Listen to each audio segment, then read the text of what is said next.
नमस्कार, मैं हूं आपके साथ अनुष्का और आप देख रहे हैं प्राइम टाइम न्यूज।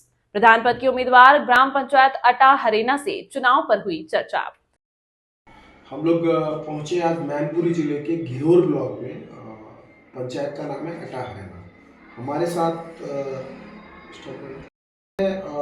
ग्राम पंचायत अटा हरेना से प्रधान प्रत्याशी कपूर सिंह यादव जी। इनका जो प्रोफेशन है वो शिक्षा का है और कहीं ना कहीं एक स्कूल भी चला रहे हैं। और जो है इनसे हम लोग बातचीत करते हैं किस तरह से चुनाव की तैयारी कर रहे हैं और मुद्दे क्या रहेंगे अब की बार प्रधानी के चुनाव में। कपूर सिंह जी, आपका स्वागत है हमारे चैनल में। हमें और हमारे दर्शकों को एक बार अपने बारे में बताएं और कौन सी पंचायत है हमारी, कितनी वोटिंग संख्या है बताएं। हमारी पंचायत ग्राम सभा अटा हरेना है जी और लगभग 5000 वोट हैं जी। और कितने गांव? 8 गांव रहते हैं। कितने गांव लगते हैं? लगभग 8 गांव लगे थे। 8 गांव लगते हैं। ओके, जैसा कि आपने बताया लगभग 8 गांव लगते हैं। हम लोग सभी गांव में आना जाना करते हैं, सभी लोगों से बातचीत करते हैं। जब हम लोग ग्राउंड पे होते हैं तो कहीं ना कहीं लोगों का ऐसा कहना है आपकी पंचायत में कि आप जो है चुनाव की तैयारी कर रहे हैं और आपका जो नाम है वो चर्चाओं में है। जानना चाहते हैं क्या उद्देश्य लेके आप जो है चुनाव की तैयारी कर रहे हैं। हम चुनाव की तैयारी ईमानदारी से काम करेंगे जी, जनता के लिए जो कुछ भी होगा तन मन धन से करेंगे। जी बिल्कुल। दूसरा, कहीं ना कहीं आप भी गांव में आते जाते होंगे, सभी वोटरों से मिलते होंगे, तो मैं समझता हूं जो भी वोटर्स हैं, जो भी मतदाता है, जो भी ग्रामीण है, वो अपनी समस्याएं भी आपको बताते होंगे। जब आप लोगों के बीच में पहुंचते तो किस तरह की समस्याएं रहती है लोगों की?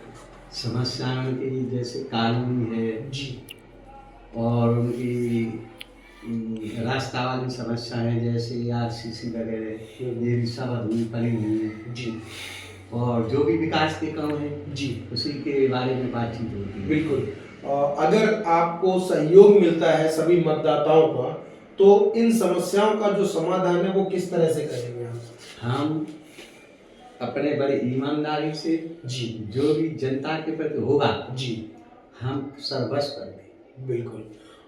दूसरा, अगर हम बात करें पंचायत है तो पंचायत में कहीं ना कहीं कई ऐसे कार्य हैं जो सामाजिक कार्यों में आते हैं, जैसे किसी गरीब कन्या का विवाह है या पेंशनें हैं या जो है बहुत ज़्यादा कोई गरीब तबका व्यक्ति है, तो सामाजिक कार्यों में आपकी किस तरह से भूमिका रही है अभी तक? सामाजिक कार्यों में जैसे मैं प्रधानी ना लगे जी, तो भी वैसे भी हम हेल्प करते रहते अच्छा, ओके हैं। जैसी जहाँ भी सामाजिक कार्य की जरूरत पड़ती है वो सर्वप्रथम सबसे पहले। जी।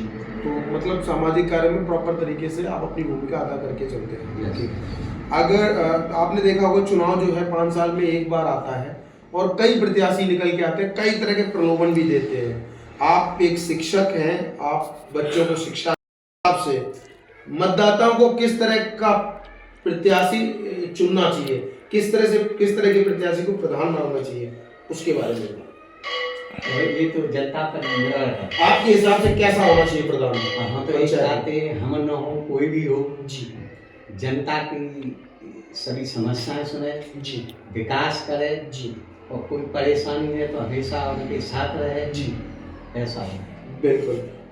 हमारे चैनल के माध्यम से मतदाताओं से क्या अपील करना चाहते हैं और क्या संदेश देना चाहते हैं, क्योंकि हम लोग ग्राउंड पे रह के सर्वे करेंगे, सभी लोगों से बातचीत करेंगे, क्या मैसेज संदेश है आपके ग्रामीणों के लिए, आपके वोटरों के लिए बताओ।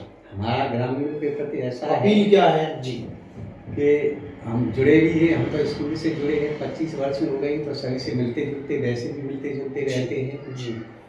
और इस बार चुनाव में क्या अपील करना चाहते हैं आप? हमारी जनता के प्रति यही अपील है कि जितना भी होगा जी, चाहे हमें अपनी जेब से भी खर्चा करना पड़े जी, हम जनता के लिए हमेशा तैयार रहेंगे, हमेशा सेवा करते रहेंगे जी, और ज़्यादातर हमसे 100% जुड़े हुए हैं। जी, हाँ, कहीं कोई सामान्य बुराई नहीं है। जी।